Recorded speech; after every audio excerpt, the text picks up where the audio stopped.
So it's been a little bit. It's been 5 months since I posted a YouTube video. The only reason I'm posting this one is for two reasons. One, I'm trying to stay up as long as possible so that I can sleep through the whole night and not wake up at like 6:30 or something. And then also, I don't know if you've heard or whatever, but there's this whole thing where it's like, is TikTok going away? Or whatever. Is it staying? Is it going to be saved by the new president or something? I'm like, well, I could start up the YouTube page I've had that's like 6 years old. I'm like, well, I should kind of post something then. So I just find it really funny how, like, I started on YouTube and then no one watched. So then I went to TikTok and got a bunch of followers, and now that might be going away, so I'm back to YouTube. Kind of full circle moment. Anyway.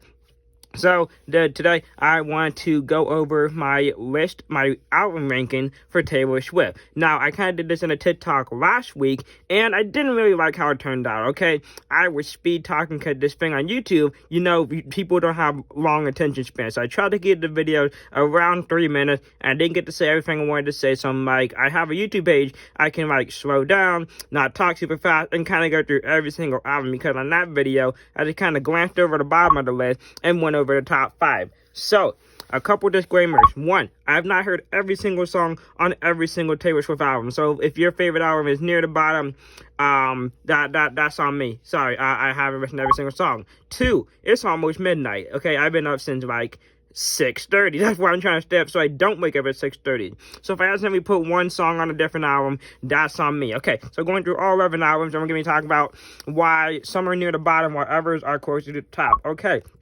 My 11th favorite, or I guess least favorite Taylor Swift album, we have Evermore, okay? This one came out in 2020, and the problem with this album, one, I haven't really listened to this album in full, okay? There's a couple of albums here that I have not listened to in full, But yeah, I used to get Evermore and Folklore mixed up. I didn't listen to those for the longest of time. And I don't even think I can name 5 songs off of Evermore, okay? We have Willow, we have Champagne Problems, I think Tolerated is on this album, I think Nobody, No Crime, that's about 4.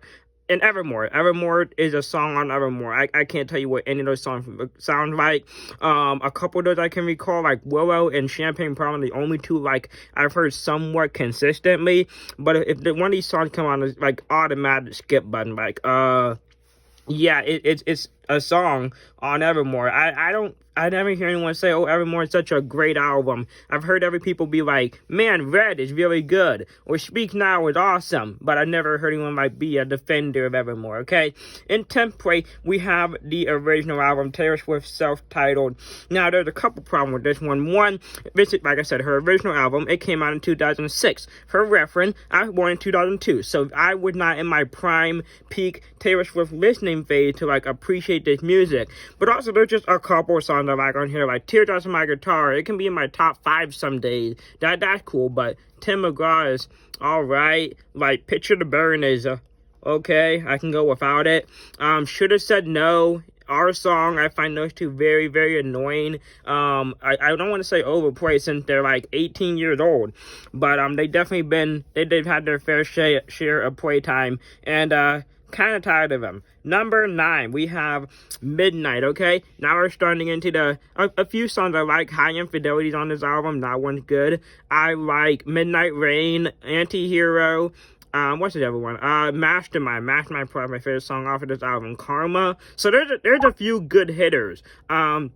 And there's a lot of stuff on this album that I can really go without, like Snow on the Beach. I can go without. Bigger Than the Whole Sky. It's an okay song, but it's like it's not my absolute favorite. This is kind of a mixed bag. Like, some stuff I don't have to listen to any of this, but if it's on, it's decent. But there's a lot of songs I don't listen to. Okay, number 8, we have Reputation. I think it's kind of funny because everyone's been jumping up and down like, when we get in Reputation Taylor version. I'm like, I can go without Taylor's version. If there's some good Volt tracks on it or something, you know, that's cool. But like, it had Look What You Made Me Do, which is probably my second least favorite Taylor Swift song, right behind Shake It Off. It has, I don't know what, is Queen on that album? I think This Is Why We Can't Have Nice Things, that's on there. I mean, there's a couple of good things, like, is Dance With Her Hand on the album? I don't remember, but it has Delicate is okay. We have Getaway Car and Gorgeous, of course, I like both of those. New Year's Day is decent. What's the other one? Endgame is super annoying. I love Ed Sheeran. I love Taylor Swift. I never want to hear Taylor Swift freestyle rap ever again. And why is Future on this song? And Ready For It, it is a certified banger. I like Ready For It. But again, everyone jumping up and down about getting Reputation Taylor version. I can go without it. It's currently number 8 on my list. Number 7, we have Fearless. Okay, this kind of runs into the same problem with Taylor Swift version, or like Taylor Swift her self-titled album, was her second album that came out in 2008. So by this time I was 6 years old. Again, not listening to Taylor Swift. I was probably watching The Wiggles or something like that, or Little Einstein, or Hannah Montana. I love Hannah Montana and Disney Channel. Anyway, so Fearless. Okay, the songs I like. Fearless itself is pretty good. Like the first 5 I really like. I like White Horse, Hey Stephen, I just got introduced to. Could I try to listen to the whole thing? I could not. But Hey Stephen I really like. Fearless, oh god, there's another one on there. There's another really good one at the top of the hour, and I'm genuinely forgetting. It's not a Love Story. The Love Story, You Belong With Me. That's what they are. Yeah, those two at the top of the list. And those are some really solid hitters. But further down the album, I don't think I can tell you too much about this one. Like it's very top heavy, at least from the ones I've listened to. I can't name like the 14th or 13th song and say those are absolute smash hit. But Love Story, You Belong With Me, everyone knows those.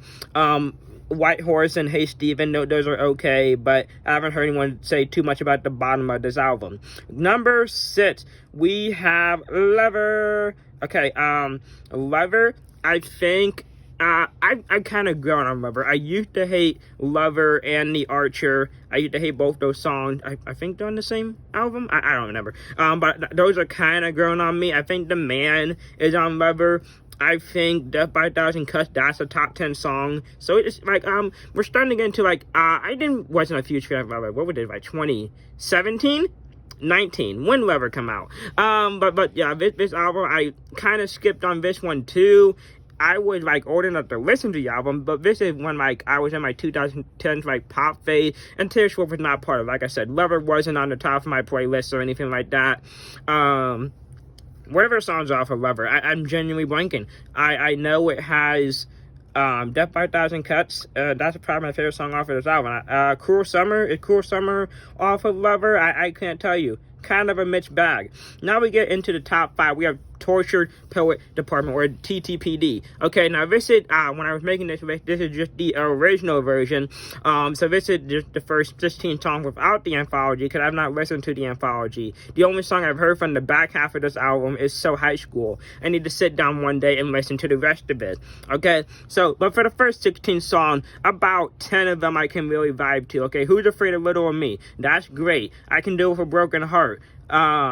What else we have? We have Fortnite I like, Guilty as Sin, Down Bad, probably my favorite song off of this album, Fresh Out, The Slammer, a lot of good stuff, and then Florida, decent, So Long London is alright, I feel like I might be skipping one. TTPD, like Tortured Poet Department, the actual song, it's not too bad.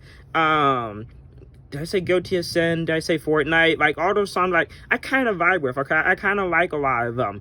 And when it first came out, I'm like, this is so boring. But now, like, I don't mind, okay? This album is pretty alright, okay? Her latest one. Number 4 is Folklore. Hey, that kind of rhymed. Okay, this is, like I said before, I used to get this and Evermore mixed up. I wouldn't give these albums the time of day. But then my friend Greg, who also, is a Swiftie, he's like, hey, Folklore's underrated, you should listen to it. I listened to it, I put it on one day when I was walking on the treadmill, and there's a few solid hits I really, really like. Okay, I love Exile, probably my favorite song off of that one, but I like Betty, I like My Tears Ricochet, of course you have August, and like Cardigans on this one, the one is pretty good. Oh gosh, the Last Great American Dynasties on this one. I feel like I'm missing another big hitter. This Is Me Trying, did I say that one? But yeah, this album, it's underrated, okay? If you haven't listened to it just because it came out in 2020, you should listen to it. I kind of like it. It's kind of grown on me. And then we get to the top 3. Taking the bronze medal, we have Red. Okay, whether you do the original version, Taylor's version. Now, Red is kind of the first kind of grouping of Taylor Swift's eras or songs that like I was around when I was young and like old enough to like understand what I was listening to. So it gets brownie point because it has my favorite song, All Too Well 10-minute version on the Taylor version, or on the Volt track, I guess. But it has a lot of other stuff too. It has everything has changed. That was my favorite song for a long time. I still love that song. It's like top 3 for me. It has like other good Volt track. Message in a Bottle is really good. Forever Winter is really good. It could be a tad bit too long because there are a ton of songs on this album, like Babe, but it's not like the good version of Babe. It's just one with Taylor Swift. There's like Bye Bye Baby. There's like I Bet You Think About Me. Now some of those songs can be skipped. What else is on the main album that's not a Volt track? Red itself is pretty good. State of Grace, that's what it is. State of Grace is alright. I'm kind of blanking. Like I said, it's midnight. I can't remember every single song on Red. But Red, it's pretty good. Like I said, it has All Too Well, my favorite song from that.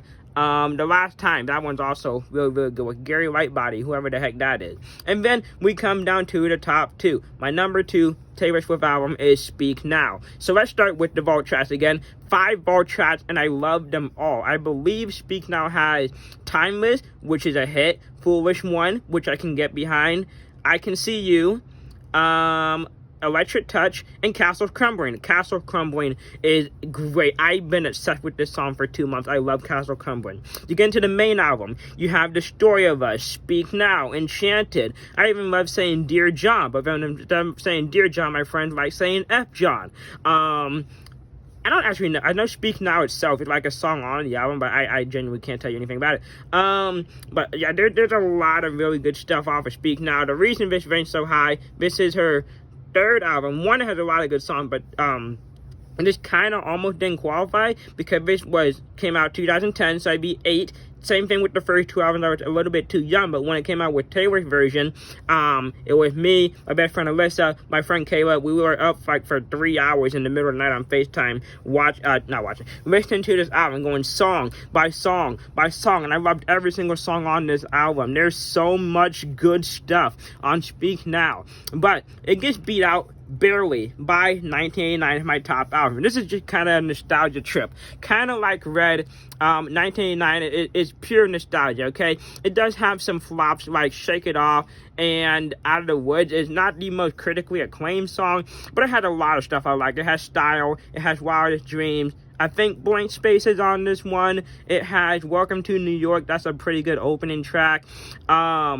It has SLU, you know the word I'm trying to spell, Sweet Little Unforgettable Thing. There we go, SLUT. As one of the Volt tracks, I love that Volt track. What else? It has Suburban Legend, not the biggest fan of it. I know it's on there. Is It Over Now? I think that's the last song on this whole album I really like. Is It Over Now? If I remember it correctly. I think I Knew You Were Trouble is on the main album as well, or is it We're Never Ever Getting That Together? I get those 2 songs mixed up. Is Bad Blood on 1989? I don't remember, but a lot of really nostalgic hits, because this came out in like 2012, 14 or something like that, so I've been listening to this for over 10 years. The nostalgia hits really hard, and if it wasn't for my 3 a.m. listening session with Speak Now, or if I don't know what I'm going. But yeah, Speak Now almost takes the cake. Like I said, I love Enchanted and Sparks Fly. Those songs, I think I like both those songs better than any song on 1989, but it's a nostalgia trip for me at being 22 and listening to Taylor Swift for 10 years that I like 1989 the most. Okay, so that is my Taylor Swift album ranking, and this is just kind of expand on a TikTok I made. But like I said, I can get all my thoughts out, go through every single album in detail, and if TikTok does go away like permanently, I guess I'll be back on YouTube posting stuff. So this might be the first video of many, or I might not post for another 6 months. We'll see in the future. But if you watch this long, thanks for watching. I don't know, I haven't done this in a hot minute. But yeah. Bye.